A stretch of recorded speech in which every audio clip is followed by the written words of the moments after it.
Nous nous sommes entretenus autour du thème le piège du crédit sur salaire. Oui, monsieur Michel, vous avez levé la main. Tout va Je vous bien. laisse donc la parole. Non, tout va bien, continuez.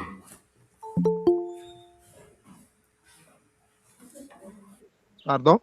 Veuillez continuer, s'il vous plaît. D'accord, merci. Alors, je disais donc que nous étions la dernière fois le mardi passé nous avons échangé autour du thème le piège du crédit sur salaire. Cette thématique nous a permis de comprendre un certain nombre de choses.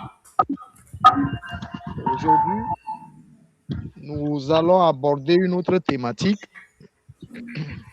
je pense la dernière de l'année 2025. Et le mardi prochain, nous allons entamer une nouvelle année avec de nouvelles aventures. Le thème qui retiendra notre attention aujourd'hui est intitulé Apprendre à gagner avant de dépenser. Apprendre à gagner avant de dépenser. Alors, ce thème nous sera donc présenté par un spécialiste en gestion. Je voudrais nommer M. Léopold Woussou, qui est déjà en ligne.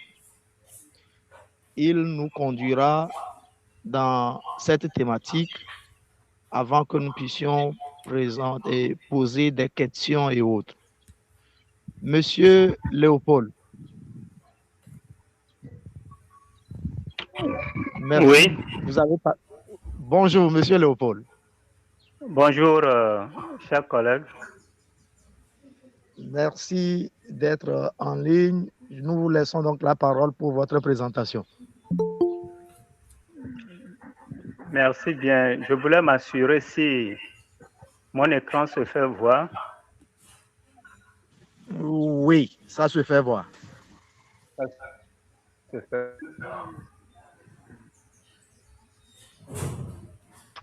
Bonjour à tous et à tous de vous connecter ce mardi qui n'est autre que le dernier mardi de l'année. Nous allons vous inviter à parcourir avec nous le dernier thème de l'année. Apprendre à gagner avant de dépenser. Un élément fondamental pour une bonne santé financière personnelle et familiale, pourquoi pas professionnelle. Aujourd'hui, nous allons parler d'argent, surtout de notre comportement face à l'argent. Que vous soyez commerçant, salarié, indépendant ou tout autre, ce thème nous concerne directement. L'objectif n'est pas de vous dire quoi faire de votre argent, mais de vous aider à réfléchir différemment.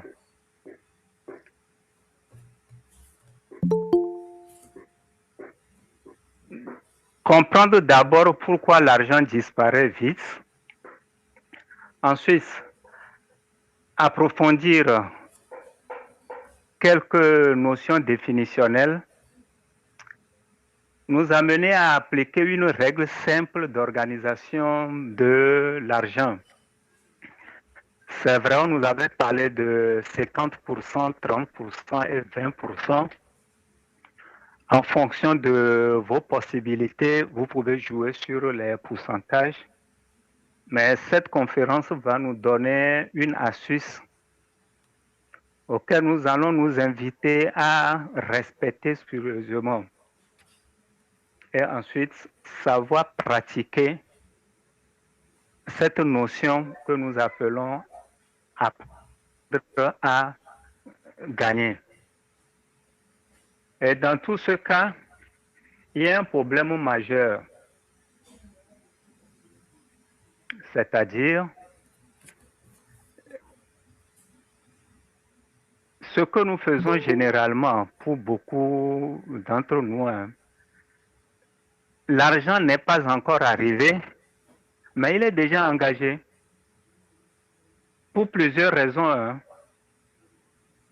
Et le résultat est clair, dès que l'argent arrive, il part aussitôt. Ça, c'est le premier point, c'est-à-dire dépenser avant même de gagner. L'autre aspect de la chose,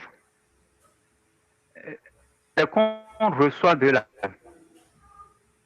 On fait des dépenses là-dessus, c'est-à-dire on peut payer, on peut acheter, on peut aider de gauche à droite et à la fin, on se rend compte que plus rien n'est. Là, c'est comme si nous dépensons tout ce qui rentre. Une partie, on se dit, OK, je vais épargner s'il reste quelque chose. Mais comme tout est dépensé, il ne reste jamais rien. Mais de tous ces trois cas, il y en a bien sûr, de tous ces trois cas, le message clé est que le problème n'est pas toujours le revenu, mais l'ordre dans lequel on utilise notre argent. Attention, et c'est ce qui est affiché, sans ordre, même un gros revenu finit par disparaître.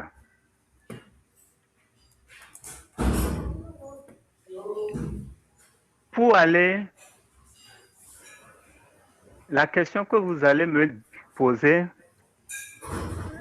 c'est de savoir que signifie réellement gagner.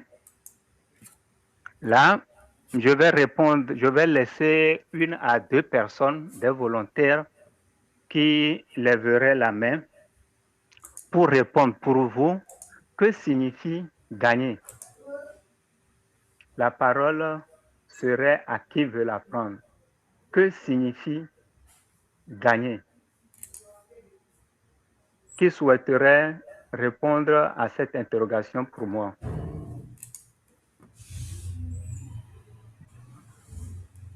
Est-ce que je vois une main? Que signifie gagner? Oui, Maurice Leblo. Monsieur l'Olivier, excusez-moi. Ce n'est pas pour répondre, Ah, c'est pour éclaircir. C'est pour que vous nous éclaircissiez. Quand vous dites gagner, je crois que peut-être vous parlez de gagner de l'argent.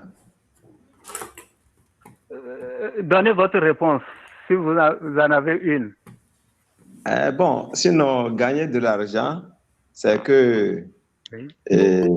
c'est lorsque vous encaissez une somme, Oui. ça veut dire qui vous appartient.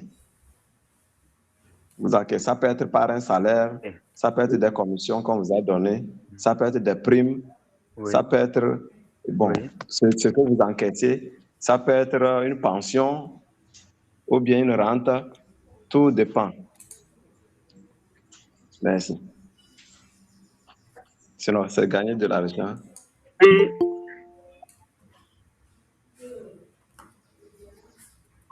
passer également, qui souhaiterait nous éclairer sur cette notion gagner de l'argent. J'ai la main levée. Oui, allez-y. En attendant que vous répondiez, est-ce que l'écran se fait voir, s'il vous plaît? Oui, votre partage, le partage est bien visible. Oui, est-ce que le partage se fait voir? Oui. Est bien visible? Oui. Ok, répondez au fur et à mesure que je fasse des réglages. D'accord. Comme l'a dit mon prédécesseur, gagner a plusieurs sens. Gagner peut signifier remporter une victoire. Mais si nous nous inscrivons dans notre contexte précis, gagner peut avoir le sens de obtenir un avantage. Oui. Oui, obtenir un avantage, c'est ce que je peux ajouter. Merci. Ok, je vais prendre un autre.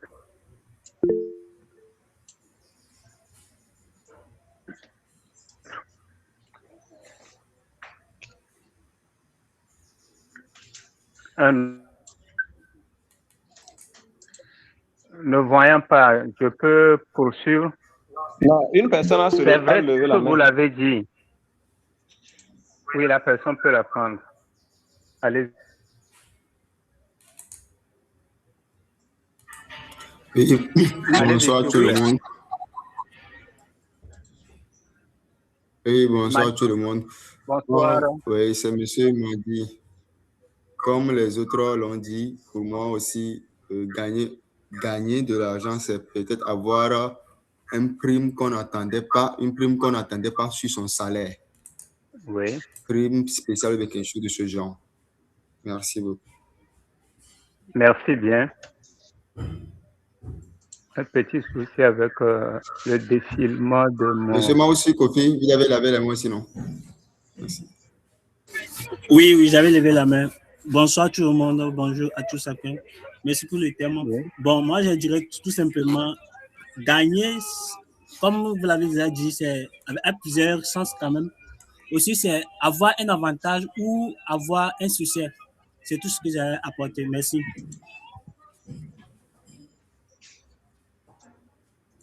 Ok. C'est vrai tout ce que vous avez dit. Ça peut être l'écran est en train de partir, mais on va y aller en attendant qu'il revienne. Oui, ça peut être gagner de l'argent sur le salaire, sur un bénéfice, sur une commission. Mais la particularité est la suivante. Si vous prenez le salaire, c'est ce qui reste après les charges, c'est-à-dire le salaire net est le vrai gain. Si vous prenez celui qui dégage un bénéfice, par exemple pour un commerçant, le vrai gain est ce qui reste après toutes les charges. Autrement dit, aller jusqu'à dégager un bénéfice net. Mais la particularité est la suivante. Je prends un cas, celui qui gagne, qui reçoit un cadeau. La question reste posée si ce dernier peut dégager un gain. Je laisse toujours la parole à qui veut la prendre. Si reçoit un cadeau et j'ajoute en même temps un crédit, est-ce que le dernier peut se prétendre gagner?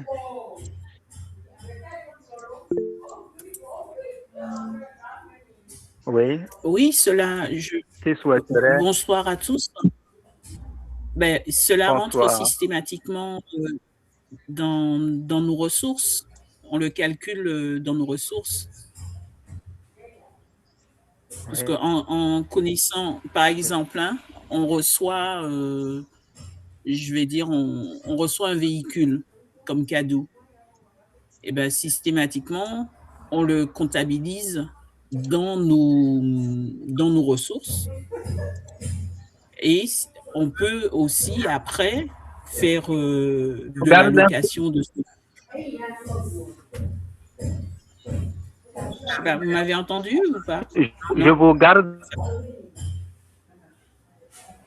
Je voudrais essayer un peu pour vous. Si c'est en monnaie trébuchante,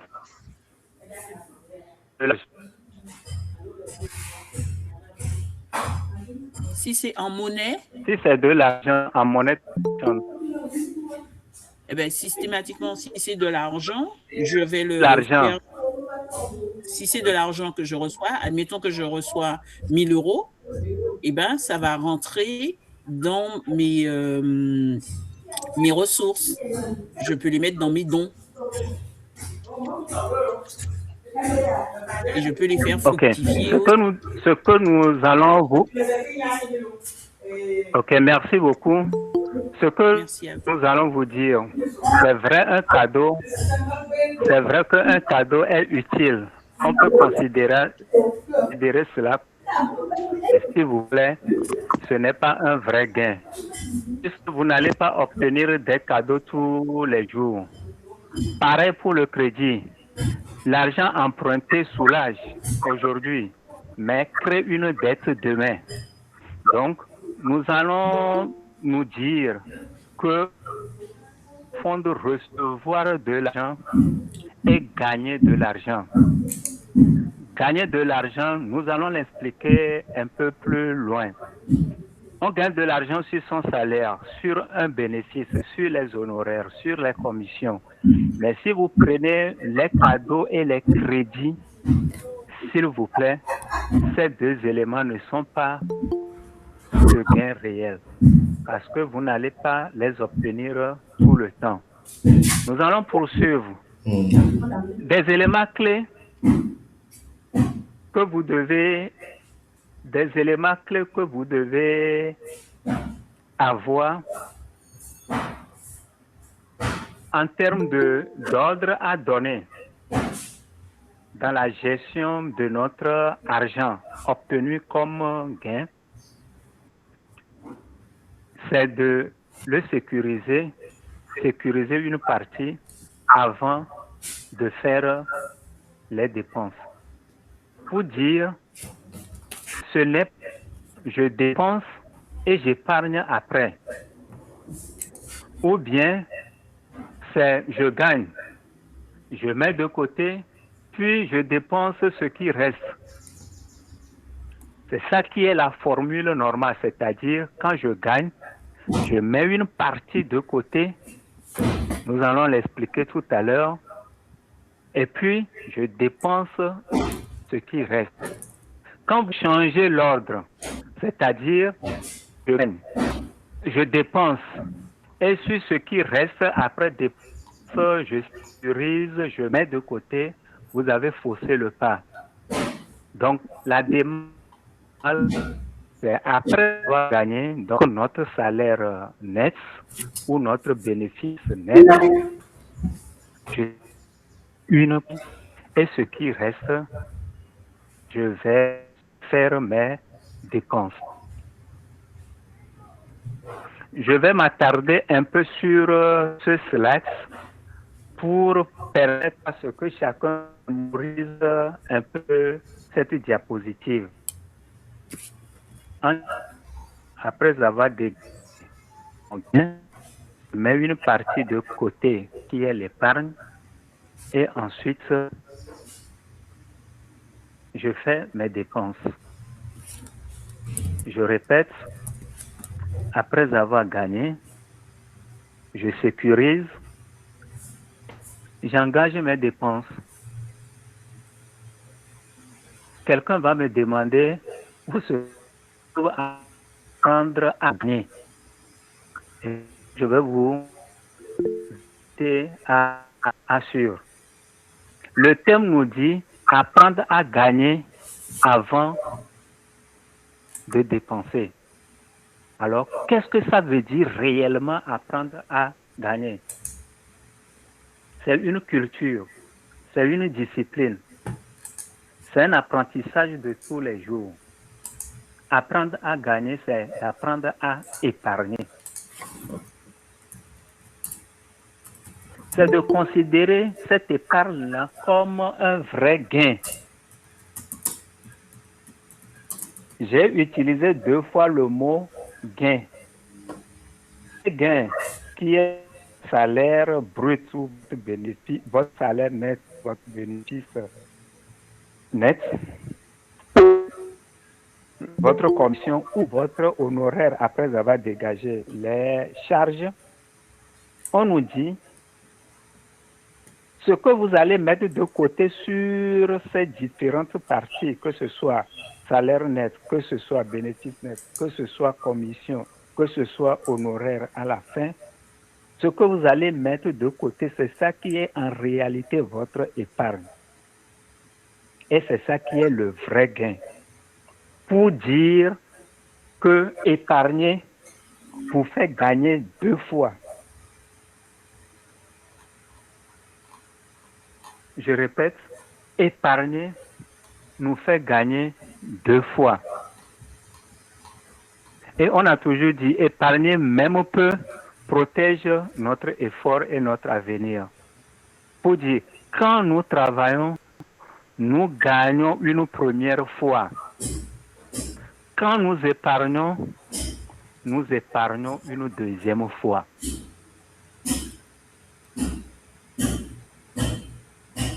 Et ce que nous épargnons réellement à partir de ce deuxième gain nous permet de sécuriser notre futur, nous permet de faire face aux imprévus. On ne va pas revenir sur ces dossiers, on en a longtemps parlé, nous permet de préparer nos projets. On sait ce que nous faisons avec nos épargnes, donc on ne va plus tarder là-dessus. Mais ce que nous devons retenir, sur notre salaire, nous avons 2 gains à obtenir. Premier gain, par notre travail. Deuxième gain, en sécurisant une partie comme épargne. Nous allons juste faire une démonstration. Épargner, c'est gagner 2 fois. Prenons l'exemple d'un salarié qui a son salaire positionné sur son compte ou obtenu main à main. Ça, c'est le premier gain. Prenons un agent qui gagne 150 000. Les 150 000 nets constituent ce premier gain. Sur les 150 000, il décide d'épargner chaque mois 10%, ce qui lui fait deuxième gain, 15 et le reste, âgé.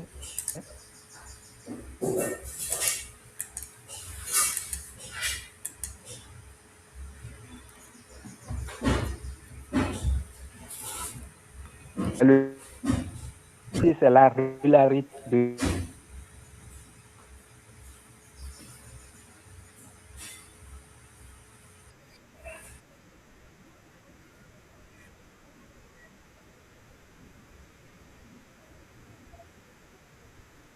qui doit l'animer.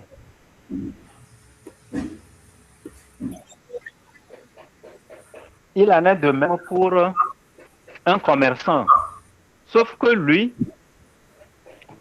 garde, s'il considère ceci,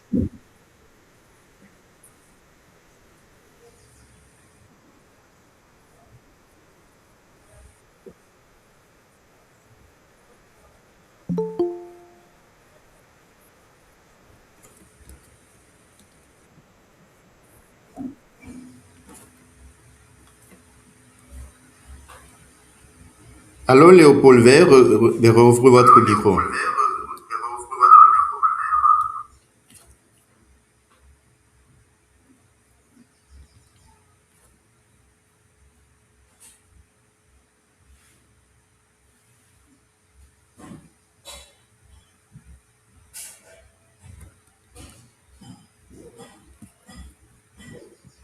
allô, vous me suivez?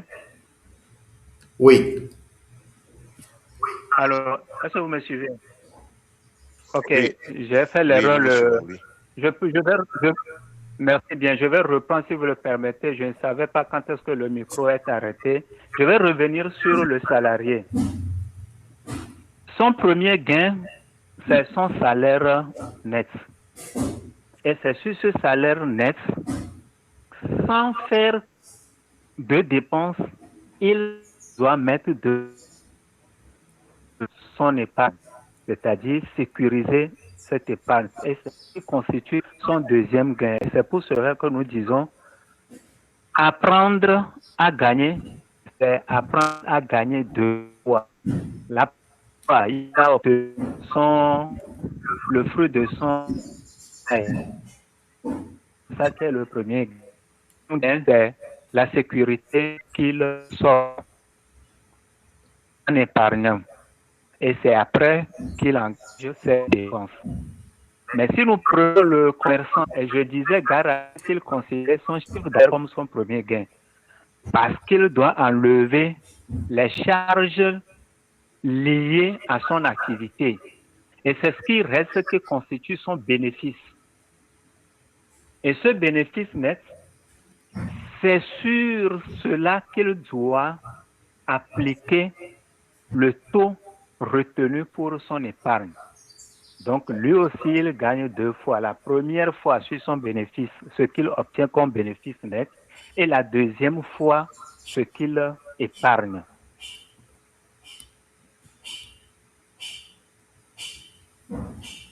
Pour dire, sur toute activité, nous pouvons faire l'effort de gagner deux fois.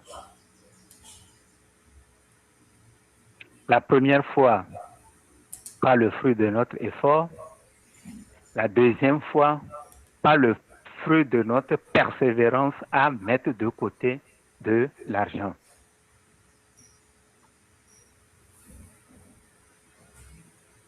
Épargner avant de dépenser, nous sommes en train de tirer. Mais si vous le permettez, épargner avant de dépenser, nous pouvons dire que l'épargne est l'élément qui doit passer en premier lieu. Même petit, s'il vous plaît, même petit, elle doit passer.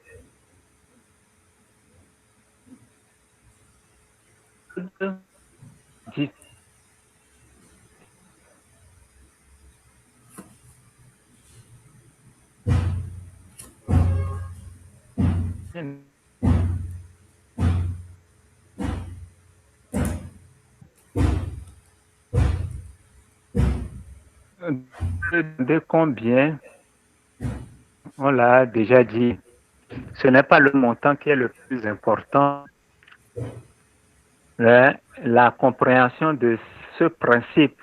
Moi, j'allais dire de cette formule, je gagne, j'épargne et je dépense. Où est-ce que vous allez le mettre?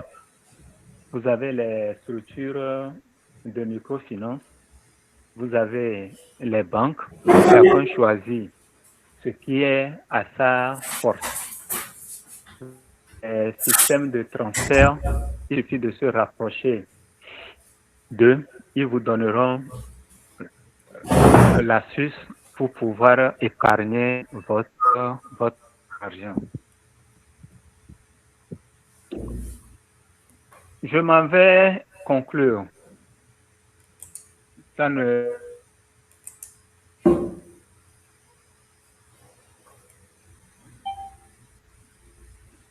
C'est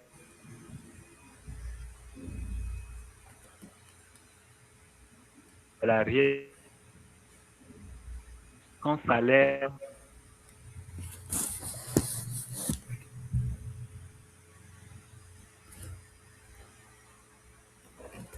condition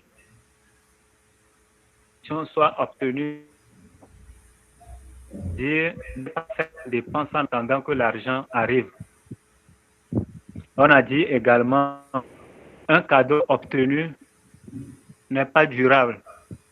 Un crédit n'est que la manière idoine de repousser les charges à venir, puisque le crédit sera remboursé.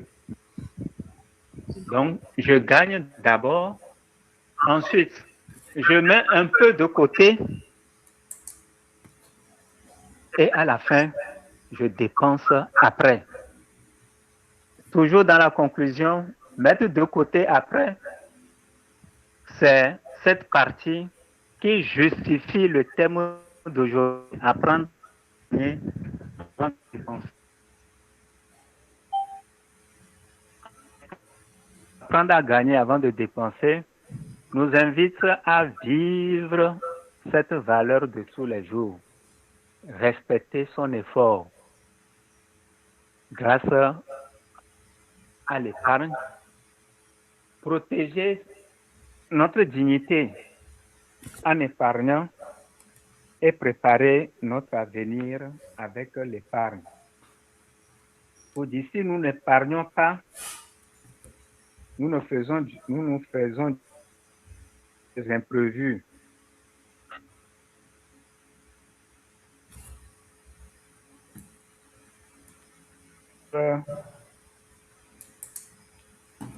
Pour vous la visualiser.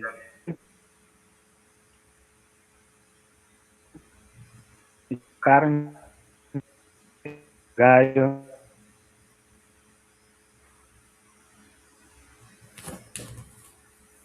de mon côté et je dépense près. Sur deux côtés, c'est respecter son effort, c'est protéger sa dignité et c'est préparer son avenir. Et enfin, l'ordre doit être respecté.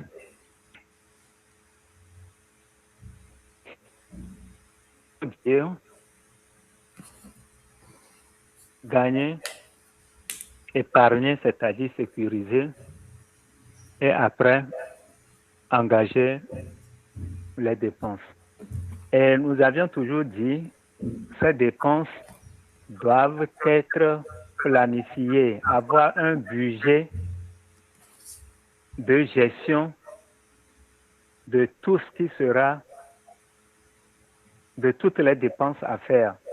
Ce n'est pas une dépense à volo.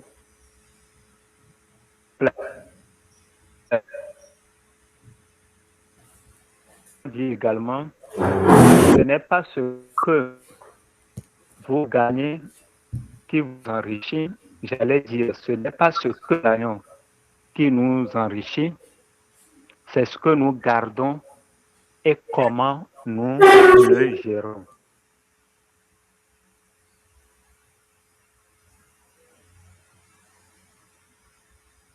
En attendant, je vais prendre quelques mets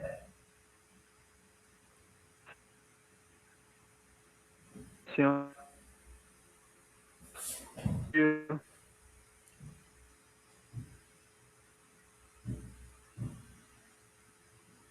conférence.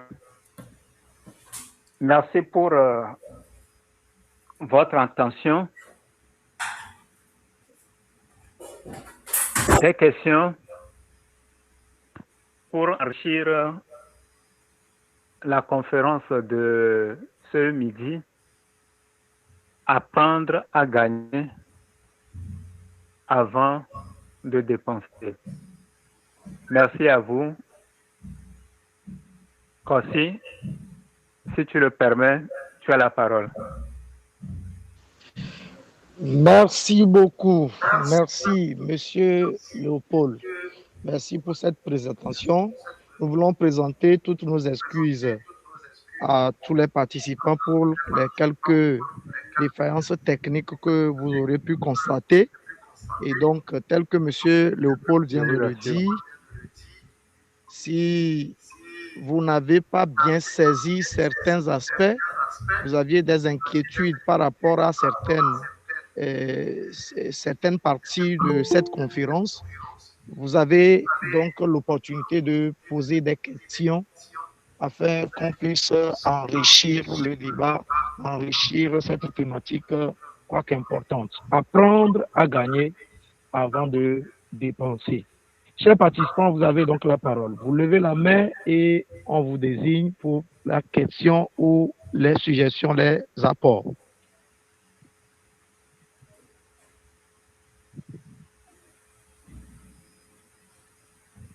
Allô? Oui, vous levez la main. Oui, je vois Madame Béatrice. Madame Béatrice, vous avez la parole. Oui, merci beaucoup et vraiment félicitations. C'est la première fois que je participe et j'ai vraiment appris énormément de choses Alors, toutes mes félicitations d'avoir mis cela en place et de nous avoir donné un si beau gratin. Voilà, c'est ce que je peux dire et je vais m'atteler à mettre cela en pratique. Merci à vous. Félicitations. Merci beaucoup, Madame Béatrice.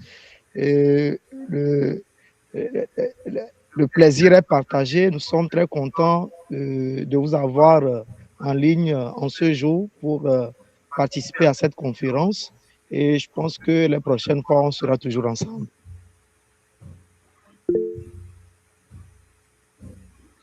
Ok, merci. Oui, une main levée. Monsieur Raoul, si je ne me trompe pas. Oui, vous avez la parole. Donc, merci, cher formateur, pour cette thématique. Alors, j'aimerais poser une question en se référant au thème. La question est de savoir, lorsque les institutions financières, pour la plupart, proposent aux salariés des découvertes ou des crédits de consommation, est-ce, dans la pratique, si on se réfère à ce thème, est-ce une bonne chose? Est-ce que ces institutions, en mettant en place ces crédits, ces facilités, cherchent en réalité à favoriser l'épargne des clients? Merci. Merci pour la question. Soyez en ligne. Le présentateur et bien d'autres formateurs qui sont toujours en ligne interviendront tout à l'heure. Monsieur Léopold. Tu peux résumer ça? D'accord. Oui. Et on arrive, Monsieur Étienne Dogbé, on arrive pour vous donner la parole, mais je vais reprendre un petit peu la question de Monsieur Raoul. Il voudrait savoir, lorsque des institutions financières proposent des découvertes, des crédits de consommation, des facilités aux clients, est-ce que c'est dans le sens de les favoriser, de favoriser l'épargne de ces clients en proposant de telles choses? Est-ce que c'est une bonne chose? Voici un tout petit peu la question de M. Raoul Tokba.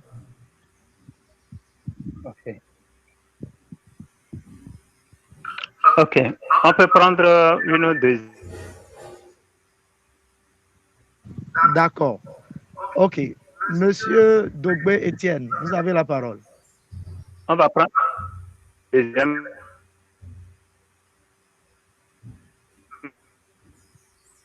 Allô, bonsoir tout le monde. Ok, ma question est la suivante. Est-ce qu'il y a un temps favorable pour parler d'épargne? C'est-à-dire, quand est-ce qu'il faut épargner convenablement? Parce que quand nous prenons les 12 mois de l'année et actuellement nous sommes en décembre et on confond désir et besoin, est-ce qu'il y a un lien entre le temps qu'il faut convenablement pour bien épargner? Merci. Merci, Monsieur Dogbé, pour votre participation. Merci pour cette question pertinente. Monsieur Léopold. Merci bien. Quand nous obtenons des facilités ou des crédits auprès des microfinances, la question reste posée. Autrement dit, quand est-ce qu'il faut épargner? Non, on l'a toujours dit. Hein. Quand je prends un crédit de 300 000, j'obtiens un crédit ou une facilité de 300 000 auprès d'une microfinance, je ne vais pas épargner directement sur les 300 000.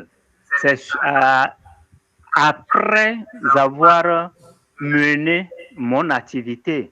Si le crédit c'est à rembourser sur 6 mois, le premier mois, qu'est-ce que je dégage comme bénéfice? Après avoir remboursé la partie due à la microfinance, quel est le bénéfice net qui me reste en tant qu'emprunteur? C'est sur ce bénéfice net que je vais appliquer mon pourcentage à épargner. Ça, je suis avec un commerçant. Si je suis salarié et que j'obtiens un prêt d'une microfinance, Étant salarié, ça veut dire que quelque part, mon salaire est garanti par mon entreprise. Et c'est sur mon salaire net, je dégage la partie qui doit aller à l'épargne, je dégage la partie qui doit rembourser le crédit obtenu de la microfinance. Voilà la réponse que je peux donner. Pour dire, ce n'est pas l'argent emprunté, ce n'est pas sur cet argent que je dois appliquer mois par mois la part qui doit aller à l'épargne. Mais c'est sur le bénéfice net. Si je suis salarié, c'est sur mon salaire net que je dois appliquer, que je dois rembourser mon salarié, ma microfinance. La question reste posée, quand est-ce qu'il faut épargner, surtout en ces temps de fête? Il n'y a pas un temps. Il n'y a pas un temps. Ce qu'on va vous demander quand vous démarrez, je donne un exemple, quand vous démarrez en janvier 2026, de janvier 2026 jusqu'à décembre de faire l'effort pour ne pas avoir. Si un hiver et que vous n'épargnez pas, vous devez tout faire le mois suivant. Même si vous ne trouvez pas la totalité pour combien n'est pas épargné, même si c'est la moitié, même si c'est un cas, vous pouvez l'échelonner de manière à ce que le mois qui n'est pas épargné, je m'exprime ainsi, soit comblé les mois qui vont suivre. Donc, il n'y a pas qui est réservé. De passer temps de fête, oui, on va se poser si je vais épargner. Si vous n'épargnez pas, faites l'effort de combler ce trou-là en janvier, pourquoi pas en février. Voilà les réponses que je pouvais donner. Nous sommes toujours de tout suite. Merci beaucoup. Merci, M. Léopold. Alors, pour M. Raoul Tokpa, je pense que sa question, il posait la question par rapport aux institutions financières qui accordaient des facilités ou bien qui accordent des facilités aux clients. Il faut dire que les institutions financières, comme nous tous le savons, sont dans une politique de commerce. Ils sont en train de vendre des produits. Et donc, ils ne sont pas là premièrement pour le bien, en quelque sorte, donc de ce client en termes de mettre un accent sur leur épargne. Non, mais c'est au client maintenant de recevoir cette éducation financière, de se faire discipliner financièrement pour éviter les pièges qui tournent autour de tout ceci. Je pense que c'est ce que je peux également apporter comme contribution par rapport à tout ce que M. Léopold vient de dire déjà. Et pour M. Dogbe Etienne, je pense que la réponse a été claire. Madame Nyonoufia aussi a réagi dans le chat pour dire que c'est en tout temps qu'il faut épargner. Merci beaucoup. D'autres intervenants, s'il vous plaît. En attendant que nous recevions d'autres, mais j'ajoute, il y a du devoir des microfinances, vous le faites déjà si bien, d'accompagner ceux qui reçoivent de l'argent pour pouvoir bien les gérer. Et c'est la raison même de ce travail que nous faisons avec vous. Solliciter des structures pour pouvoir accompagner ces dames, ces messieurs vos bénéficiaires à gérer efficacement. Michel, tu as la parole, j'ai vu ta main. Merci Léopold. Je voudrais faire une contribution par rapport à la question de Raoul. Et il se demandait est-ce que c'est bien. Bon, je pense que lui-même il a la réponse, mais voilà ce que je pense. Les institutions financières, les banques et les microfinances sont des prestataires de services financiers. C'est aussi des commerçants d'argent. Donc, est-ce qu'il y a besoin qu'on puisse faire avance, qu'on puisse faire découvert? Est-ce que le besoin là existe? Oui, le besoin existe. Est-ce que ça répond à un besoin important d'un individu? Est-ce que ça aide? Ça sert à quelque chose? Oui, ça sert à quelque chose. Donc, si le besoin est là, il y a des institutions qui sont organisées pour répondre à ce besoin-là. Donc, poser la question de savoir, est-ce que c'est bien de faire des découvertes à des gens? Bon, est-ce que les gens sont satisfaits d'avoir des découvertes?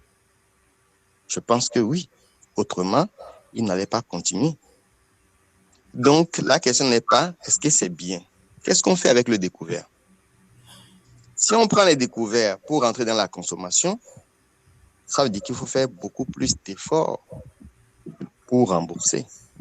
Mais si on prend les découvertes pour rentrer dans la production, ça veut dire que l'argent qu'on a pris là a été fructifié et est positif pour la personne qui a pris cet argent-là. Donc, je pense que la question, il faut juste qu'on repose ça autrement pour qu'on soit satisfait. Sinon, le besoin est là et il y a des prestataires de services qui répondent à ce besoin. Oui, c'est bon, les découvertes. Maintenant, qu'est-ce qu'on fait avec les découvertes? C'est ce qu'il faut régler pour que les gens soient financièrement, à l'aise par rapport à cette situation. C'est ce que je voudrais ajouter. Merci. Merci beaucoup, monsieur Michel. Merci pour cet ajout, c'est très pertinent. Je pense que monsieur Raoul a maintenant les réponses à son inquiétude. Monsieur Raoul. Oui, c'est bon. Merci. Merci beaucoup. Merci à vous aussi. OK. Une autre question. Nous avons encore quelques minutes devant nous. S'il y a encore une inquiétude, vous avez la parole, chers participants. Nous sommes dans un rendez-vous du donner, du recevoir. Partagez vos expériences avec nous et pour qu'on puisse apprendre des uns des autres.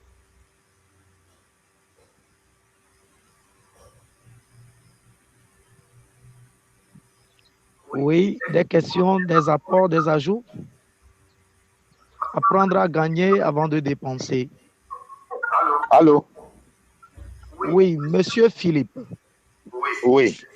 Je voudrais tout d'abord remercier tous les participants et l'animateur.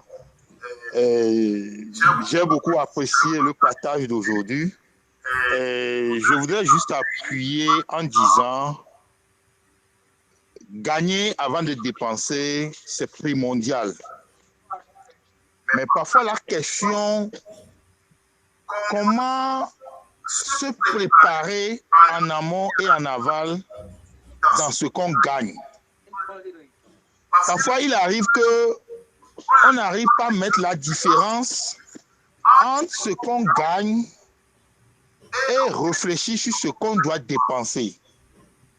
J'ai apprécié l'intervention de Léopold qui a essayé d'effleurer la chose en parlant du bénéfice net de ce qu'on gagne.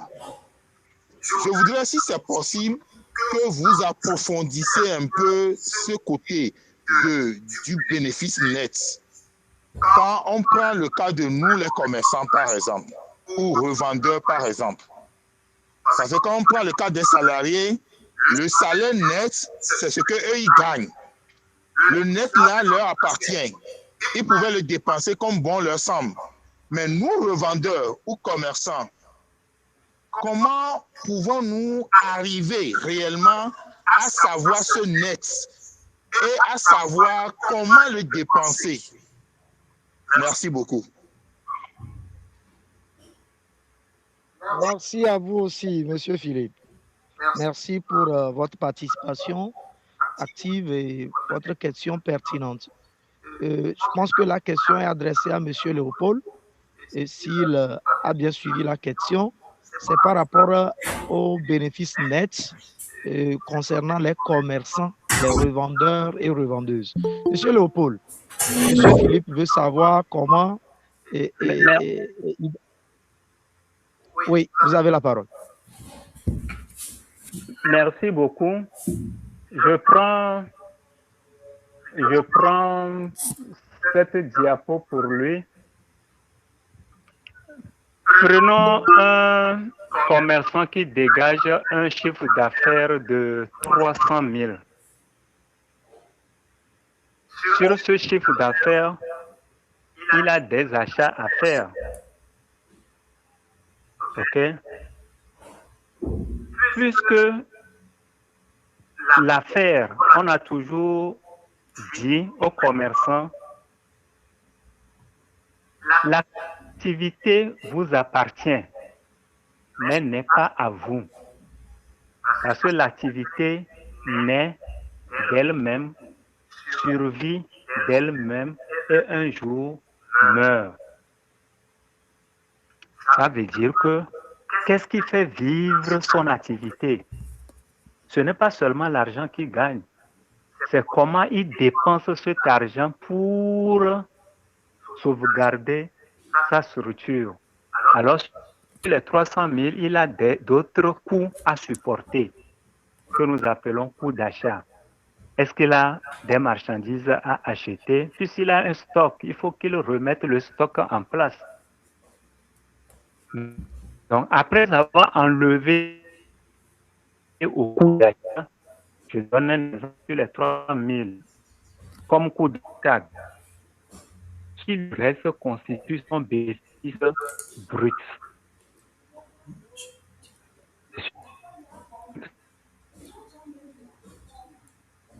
Dépenses à faire. Peut-être la nourriture pour lui-même, peut-être l'électricité, peut-être d'autres dépenses à faire. Et il va se rendre compte que sur les 300 000, il lui reste 60 000 comme bénéfice net.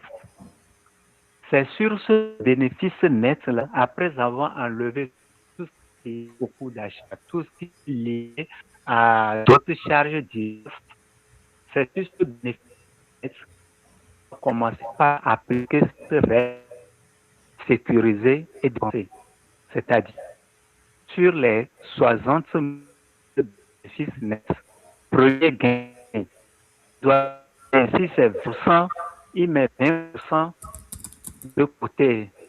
De 60 000, il les met de côté. C'est ça qui est fait. Et après avoir 20%, il peut faire d'autres là-dessus. S'il les impôts, les qui ne vous demandent pas de ouvrir à la banque. Vous avez vu qu'ils ne vous demandent pas de votre caisse. L'épargne ici, c'est ce que vous mettez loin, je m'exprime ainsi d'une manière terre à terre, loin de vous, que vous allez mettre de côté dans une microfinance, dans une banque. Donc, si M. Philippe Ogourou dit, oui, nous avons cette difficulté quand nous allons à confondre cela. Surtout, on confond ce bénéfice l'argent de poche. Faites l'effort d'enlever l'épargne du bénéfice net et ce qui reste, vous allez vous asseoir et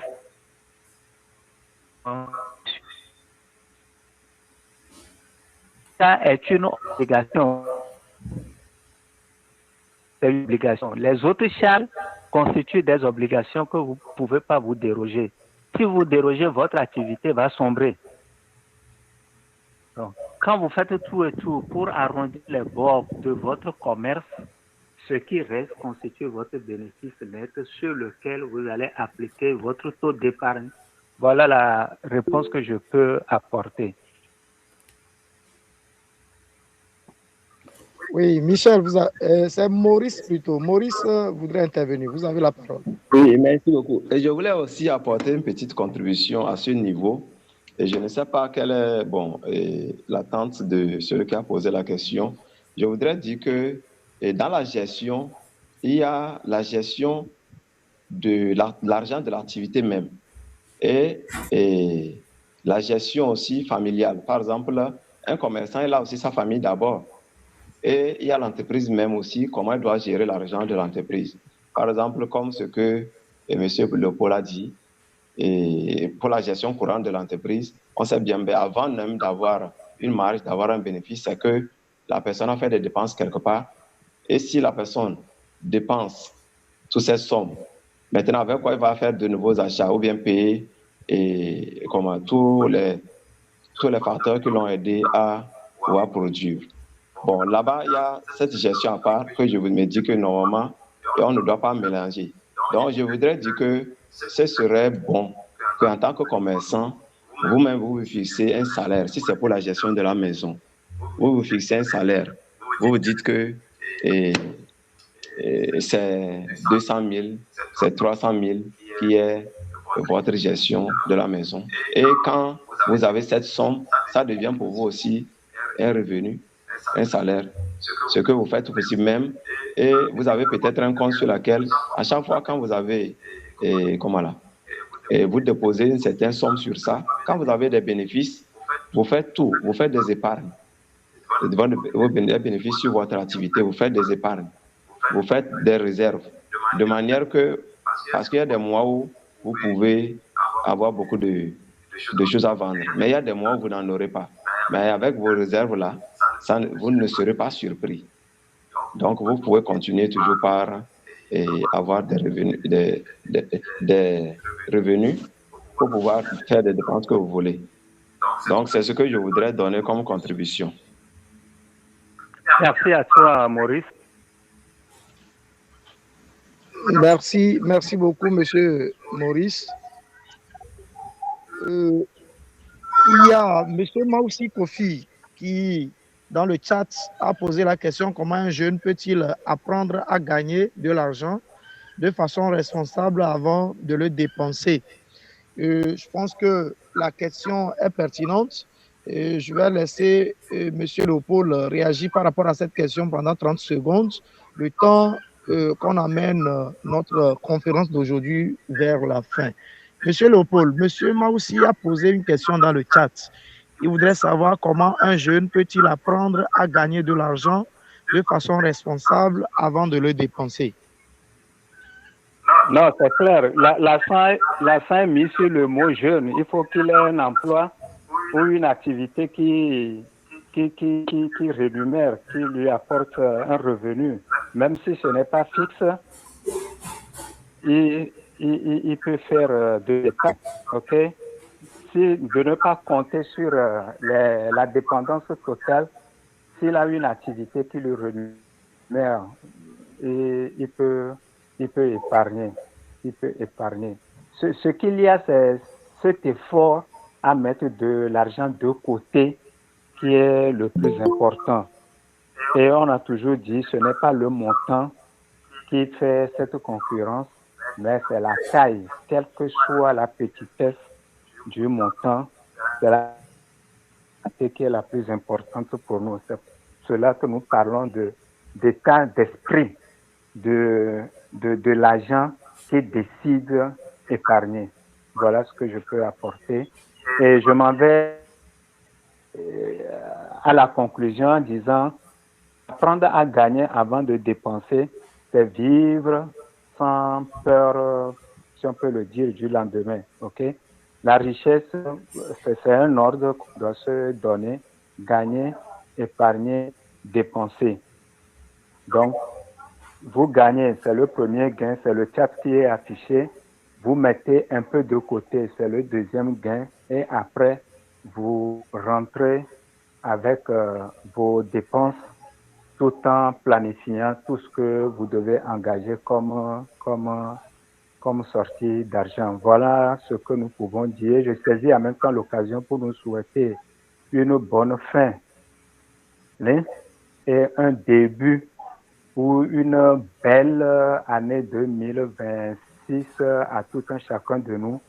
Santé, santé, santé, et le reste, par la grâce de Dieu, nous serons accompagnés sous sa plus haute protection. Merci bien. Merci beaucoup. Je vais laisser la parole à Monsieur Michel, le formateur principal du cabinet Odeolé, le cabinet qui vous offre ces conférences publiques chaque mardi de 12h30 à 13h30. Nous l'avons fait pendant toute une année. Nous voici à la 52e conférence publique. Monsieur Michel, un mot de la fin pour les participants. Merci beaucoup, M. Kounalé. Je voudrais faire remarquer que gagner, il n'y a que deux façons de gagner de l'argent. Ou soit ce que vous avez dans les mains, ou soit ce que vous avez dans la tête. Ce que vous avez dans les mains, c'est les biens. Ce que vous avez dans la tête, c'est le service. Donc, pour faire rentrer de l'argent, soit vous vendez des produits, vous mettez des produits à disposition, ou vous connaissez quelque chose que vous mettez à disposition. Maintenant, on tombe dans un piège où, malgré l'effort qu'on fait rentrer l'argent, et puis on se comporte comme un passoire, l'argent part aussi rapidement que c'est arrivé. Donc, dans le schéma de qu'est-ce que je gagne, en réalité, si je ne fais pas de l'épargne, si je ne capte pas un peu ce qui arrive à travers mes efforts, tout part en même temps. Donc, je travaille, je ne sens pas que je travaille. Donc, ce n'est que l'épargne que nous avons définie ici comme la première des dépenses à effectuer qui te permet de capter, de sécuriser ce que tu fais rentrer comme premier gain d'argent.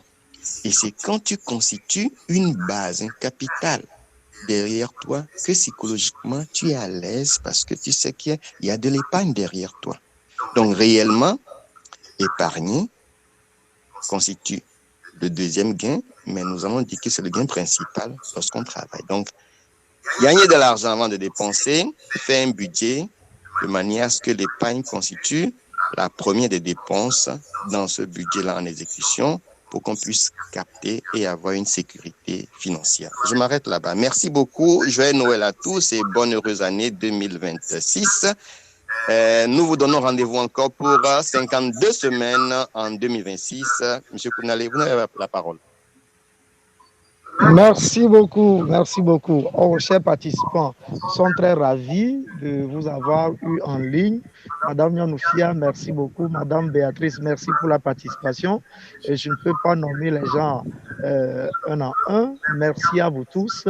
Et le rendez-vous est pris pour la semaine prochaine. Oui, bye bye. Merci, au revoir, à la semaine prochaine. Merci beaucoup, au revoir la semaine prochaine. Bravo, bravo.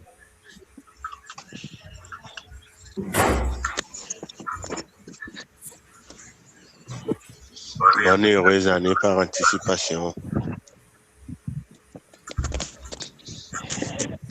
Merci bien. Léopold, ça fait longtemps. Oui, Philippe.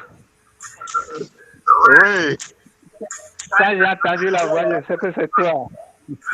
Oui, mais monsieur Léopold. Monsieur Léopold. Ok, ça fait plaisir, ça fait plaisir. Y a-t-il moyen d'avoir les enregistrements de ces formations? J'allais aussi poser cette question. Si les enregistrements existent vraiment, ça va nous faire plaisir de les réécouter. Parce que c'est du lourd ce que vous nous donnez. C'est vraiment du lourd. C'est très intéressant.